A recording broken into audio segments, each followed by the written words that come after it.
Մերձավոր Արևելքում ռազմական գործողությունների ապագան այժմ որոշվում է Վաշինգտոնի և Թել Ավիվի սերտ համակարգմամբ, ինչի մասին փաստել է ԱՄՆ նախագահ Դոնալդ Թրամփը։ Նա հայտարարել է, որ Իրանի դեմ իրականացվող գործողությունների ավարտի ժամկետը կլինի ընդհանուր որոշում, որը կկայացվի Իսրայելի վարչապետ Բենյամին Նեթանյահուի հետ խորհրդակցելով։ Թրամփը շեշտել է, որ ինքը որոշում կընդունի պատշաճ պահին, հաշվի առնելով բոլոր հանգամանքները։ Նա հաստատել է, որ Իսրայելը ստիպված չի լինի գործել միայնակ։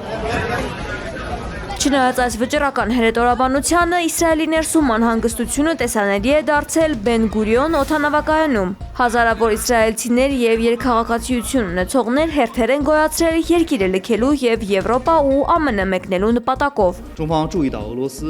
Իր կոշտ դիրքորոշումն է արտահայտել Չինաստանը Իրանի նոր գերագույն առաջնորդ Մոջթաբա Խամենեիի հասցեին հնչող սպառնալիքների դեմ։ Պեկինը հայտարարել է, որ ցանկացած միջամտություն Իրանի ներքին գործերին կամ սպառնալիք նրան նոր ղեկավարությանը անընդունելի է։ Չինաստանի արտգործնախարարը շեշտել է, որ Իրանի սուվերենությունը, անվտանգությունն ու տարածքային ամբողջականությունը պետք է հարգվի, իսկ առաջնորդի ընտրությունը բացառապես Թեհրանի ներքին և սահմանադրական որոշումն է։